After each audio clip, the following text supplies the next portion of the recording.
ಯೇಸು ಕ್ರಿಸ್ತನ ಮಹಾಪರಿಶುದ್ಧ ನಾಮದಲ್ಲಿ ನಿಮ್ಮೆಲ್ಲರನ್ನು ವಂದಿಸುವಂತವನಾಗಿದ್ದೇನೆ. Praise the lord, shalom. ಈ ಬೆಳಗಿನ ಜಾವದಲ್ಲಿ ವಾಕ್ಯ ಓದಿಕೊಳ್ಳೋಣ. ಪೌಲನು ಗಲಾತ್ಯದವರಿಗೆ ಬರೆದ ಪತ್ರಿಕೆ 5ನೇ ಅಧ್ಯಾಯ 16ನೇ ವಚನದ ಬಿ ಭಾಗವನ್ನು ಓದಿಕೊಂಡು 19ನೇ ವಚನ, 20ನೇ ವಚನ, 21ನೇ ವಚನ ಓದಿಕೊಂಡು ಸ್ವಲ್ಪ ಹೊತ್ತು ಧ್ಯಾನ ಮಾಡಿಕೊಳ್ಳೋಣ. ಆಗ ನೀವು ಶರೀರ ಭಾವದ ಅಭಿಲಾಷೆಗಳನ್ನು ಎಷ್ಟು ಮಾತ್ರಕ್ಕೂ ನೆರವೇರಿಸುವುದಿಲ್ಲ. ಶರೀರ ಭಾವದ ಕರ್ಮಗಳು ಪ್ರಸಿದ್ಧವಾಗಿಯೇ ಅವೆ. ಯಾವ್ಯಾವೆಂದರೆ ಜಾರತ್ವ, ಬಂಡುತನ, ನಾಚಿಕೆಡಿತನ, ವಿಗ್ರಹಾರಾಧನೆ, ಮಾಟ, ಹಗೆತನ, ಜಗಳ, ಹೊಟ್ಟೆ ಕಿಚ್ಚು, ಸಿಟ್ಟು, ಕಕ್ಷಭೇದ, ಭಿನ್ನಮತ, ಮತ್ಸರ, ಕುಡಿಕತನ, ದುಂದೌತಣ ಇಂಥವುಗಳೇ. ಇವುಗಳ ವಿಷಯದಲ್ಲಿ ಇಂಥ ಕಾರ್ಯಗಳನ್ನು ನಡೆಸುವವರು ದೇವರ ರಾಜ್ಯಕ್ಕೆ ಬಾಧ್ಯರಾಗುವುದಿಲ್ಲವೆಂದು ನಾನು ಹಿಂದೆ ಹೇಳಿದಂತೆ ಈಗಲೂ ನಿಮ್ಮನ್ನು ಎಚ್ಚರಿಸುತ್ತೇನೆ. ಈ ವಾಕ್ಯದಲ್ಲಿ ನೋಡುವಾಗ ಪೌಲನು ಗಲಾತ್ಯ ಸಭೆಯವರಿಗೆ ಈ ರೀತಿಯಾಗಿ ಬರೀತಾ ಇದ್ದಾನೆ. ನೀವು ಈ ಲೋಕದಲ್ಲಿ ಶರೀರ ಭಾವದ ಅಭಿಲಾಷೆಗೆ ಒಳಗಾಗಿ ಜೀವಿಸಿದರೆ ದೇವರ ರಾಜ್ಯ ಸೇರಲಾರಿರಿ ಎಂಬುದಾಗಿ ಬರೀತಾ ಇದ್ದಾನೆ. ನಾವು ಈ ಲೋಕದಲ್ಲಿ ಜೀವಿಸುವಾಗ ಶರೀರ ಭಾವದ ಅಭಿಲಾಷೆಗಳು ಯಾವ್ಯಾವು ಎಂಬುದಾಗಿ ಈ ವಾಕ್ಯದಲ್ಲಿ ನಾವು ನೋಡಿಕೊಂಡಿದ್ದೇವೆ. ಶರೀರದ ಆಸೆಗಳು ನೋಡುವಾಗ ಜಾರತ್ವ, ಬಂಡುತನ, ಹಗೆ, ಹೊಟ್ಟೆ ಕಿಚ್ಚು, ನಾಚಿಗೇಡಿತನ, ದುಂದೌತಣ, ಕುಡಿಕತನ, ಮಾಟ, ಮಂತ್ರ, ವಿಗ್ರಹಾರಾಧನೆ ಇವೆಲ್ಲವುಗಳು ಕೂಡ ಈ ಲೋಕದ ಶರೀರದ ಅಭಿಲಾಷೆಗಳು ಆಗಿದೆ ಎಂಬುದಾಗಿ ವಾಕ್ಯದಲ್ಲಿ ನೋಡುತ್ತಾ ಇದ್ದೇವೆ. ಈ ಎಲ್ಲವುಗಳು ಕೂಡ ನಮ್ಮ ಜೀವಿತದಲ್ಲಿ ಇರುವುದಾದರೆ ನಾವು ಪರಲೋಕ ರಾಜ್ಯ ಸೇರುವುದಿಲ್ಲ ಎಂಬುದಾಗಿ ವಾಕ್ಯದಲ್ಲಿ ನೋಡುತ್ತಾ ಇದ್ದೇವೆ. ನಾವು ಈ ಲೋಕದಲ್ಲಿ ಯಾವ ರೀತಿಯಾಗಿ ಜೀವಿಸಿದರೆ ಪರಲೋಕ ರಾಜ್ಯ ಸೇರುತ್ತೇವೆ ಎಂಬುದಾಗಿ ನೋಡುವಾಗ ನಾವು ಪವಿತ್ರಾತ್ಮನನ್ನು ಅನುಸರಿಸಿದವರಾಗಿ, ದೇವರ ಆತ್ಮನನ್ನು ಅನುಸರಿಸಿದವರಾಗಿ, ನಾವು ಯೇಸು ಕ್ರಿಸ್ತನ ಎಲ್ಲ ಆಜ್ಞೆಗಳನ್ನು ಕೈಕೊಂಡು ಈ ಲೋಕದಲ್ಲಿ ಜೀವಿಸುವಾಗ ನಾವು ಪರಲೋಕ ರಾಜ್ಯವನ್ನು ಸೇರುತ್ತೇವೆ ಎಂಬುದಾಗಿ ವಾಕ್ಯದಲ್ಲಿ ನೋಡುತ್ತಾ ಇದ್ದೇವೆ. ನಾವು ಈ ಒಂದು ದಿನದಲ್ಲಿ ಈ ಲೋಕದಲ್ಲಿ ಯಾವ ರೀತಿಯಾಗಿ ಜೀವಿಸ್ತಾ ಇದ್ದೇವೆ? ಶರೀರದ ಅಭಿಲಾಷೆಗೆ ಒಳಗಾದವರಾಗಿ ಕುಡುಕುತನ, ದುಂದೌತಣ, ಹೊಟ್ಟೆ ಕಿಚ್ಚು, ನಾಚಿಗೇಡಿತನ, ಬಂಡುತನ, ವಿಗ್ರಹಾರಾಧನೆ, ಮಾಟ, ಮಂತ್ರ ಈ ಎಲ್ಲ ಕಾರ್ಯಗಳು ಮಾಡುತ್ತಾ ನಾವು ಈ ಲೋಕದಲ್ಲಿ ಜೀವಿಸುತ್ತಾ ಇರುವುದಾದರೆ ಪರಲೋಕ ರಾಜ್ಯ ನಾವು ಸೇರುವುದಿಲ್ಲ. ಈ ಒಂದು ಸುಂದರ ಸಮಯವಾಗಿದೆ.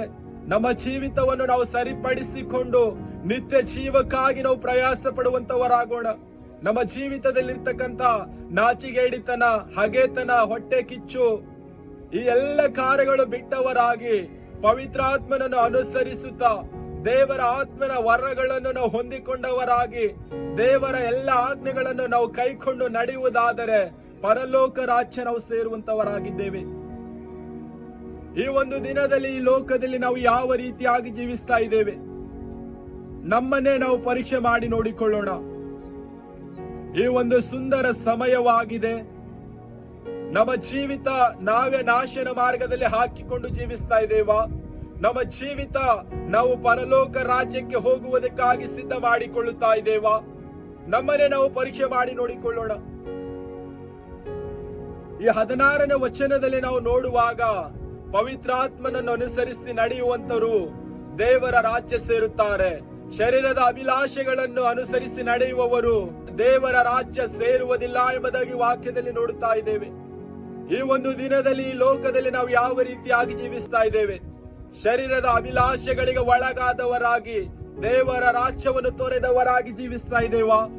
ಪವಿತ್ರಾತ್ಮನನ್ನು ಅನುಸರಿಸುತ್ತಾ ನಡೆಯುತ್ತಾ ಪರಲೋಕ ರಾಜ್ಯವನ್ನು ನಾವು ಎದುರು ನೋಡುತ್ತಾ ಜೀವಿಸ್ತಾ ಇದ್ದೇವಾ? ನಾವಿನ್ನು ಈ ಲೋಕದ ಜೀವಿತವನ್ನೇ ಜೀವಿಸುತ್ತಾ ಇರುವುದಾದರೆ ನಮಗಾಗಿ ಪ್ರಾಣವನ್ನು ಕೊಟ್ಟ ಯೇಸು ಕ್ರಿಸ್ತನು ತನ್ನ ಪರಿಶುದ್ಧ ರಕ್ತವನ್ನು ನಮಗಾಗಿ ಕೊಟ್ಟಿದ್ದಾನೆ. ನಮ್ಮ ಪಾಪಗಳನ್ನು ತೊಳೆದಿದ್ದಾನೆ, ನಮ್ಮನ್ನು ಶುದ್ಧರನ್ನಾಗಿ ಮಾಡಿದ್ದಾನೆ. ನಾವು ಇನ್ನು ಯಾವ ರೀತಿಯಾಗಿ ಜೀವಿಸ್ತಾ ಇದ್ದೇವೆ? ಶರೀರ ಭಾವದ ಅಭಿಲಾಷೆಗಳು ಉಳ್ಳವರಾಗಿ ಜೀವಿಸ್ತಾ ಇದ್ದೇವಾ? ಯೇಸು ಕ್ರಿಸ್ತನು ನಮಗಾಗಿ ರಕ್ತ ಸುರಿಸಿದ್ದಾನೆ.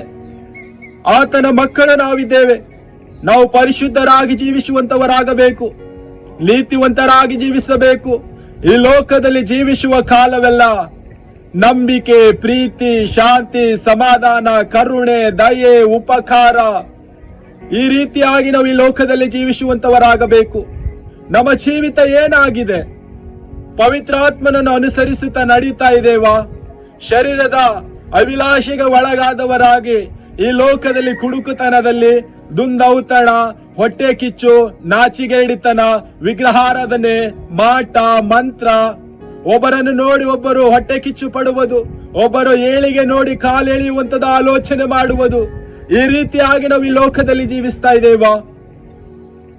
ನಾವು ಈ ಲೋಕದಲ್ಲಿ ಜೀವಿಸುವುದಕ್ಕೆ ಬಂದಿರುವುದು ಈ ಲೋಕದ ಜೀವಿತ, ಶರೀರದ ಭಾವದ ಅಭಿಲಾಷೆಗಳು ಜೀವಿಸುವುದಕ್ಕಾಗಿ ನಾವು ಬಂದಿಲ್ಲ. ನಾವು ದೇವರ ಆತ್ಮನಿಂದ ಅನುಸರಿಸಿ, ಪವಿತ್ರಾತ್ಮನನ್ನು ಅನುಸರಿಸಿ ಈ ಲೋಕದಲ್ಲಿ ಜೀವಿಸುವಂತವರಾಗಬೇಕು. ನಾವು ಪವಿತ್ರಾತ್ಮನನ್ನು ಅನುಸರಿಸಿ ಈ ಲೋಕದಲ್ಲಿ ಜೀವಿಸುವಾಗ ಈ ಲೋಕದ ಅನೇಕ ಜನರು ನಮ್ಮನ್ನು ನೋಡುವಾಗ ನಮ್ಮ ವಿಷಯವಾಗಿ ಅವರು ತಿಳಿದುಕೊಳ್ಳುವುದಕ್ಕಾಗಿ ಪ್ರಯಾಸ ಪಡುತ್ತಾರೆ. ನಮ್ಮ ವಿಷಯವಾಗಿ ಅವರು ಕೇಳುವಾಗ ಯೇಸು ಕ್ರಿಸ್ತನನ್ನು ನಾವು ಅನುಸರಿಸಿ ನಡೆಯುವಂತ ವಿಷಯವನ್ನು ನಾವು ಹೇಳುವಾಗ ಅವರು ನಿಜವಾದ ದೇವರು ಯೇಸು ಕ್ರಿಸ್ತನು ರಕ್ಷಕನು, ಒಡೆಯನು, ಭೂಮಿ ಆಕಾಶಗಳ ಸೃಷ್ಟಿಕರ್ತನು ಎಂಬುದಾಗಿ ತಿಳಿದುಕೊಳ್ಳುವಂತವರಾಗಿದ್ದಾರೆ. ನಮ್ಮ ಜೀವಿತ ಯಾವ ರೀತಿಯಾಗಿದೆ? ನಮ್ಮ ಜೀವಿತವನ್ನು ಈ ಲೋಕದ ಜನರು ನೋಡುವಾಗ ನಮ್ಮ ಜೀವಿತ ಪರಿಶುದ್ಧವಾಗಿದೆನಾ? ಇಲ್ಲ ನಮ್ಮ ಜೀವಿತ ಈ ಲೋಕದ ಒಂದು ಶರೀರದ ಅಭಿಲಾಷೆಗೆ ಒಳಗಾಗಿ ಹೋಗಿದೆನಾ? ಈ ಒಂದು ದಿನದಲ್ಲಿ ಸುಂದರ ಸಮಯವಾಗಿದೆ. ಪವಿತ್ರಾತ್ಮನನ್ನು ಅನುಸರಿಸುತ್ತಾ ನಡೆಯುತ್ತಾ ದೇವರ ರಾಜ್ಯವನ್ನು ಸೇರುವಂತವರಾಗೋಣ. ಕರ್ತನು ಈ ವಾಕ್ಯ ನಮ್ಮೆಲ್ಲರ ಆತ್ಮೀಯ ಆಶೀರ್ವದಿಸಲಿ. ಆಮೆನ್.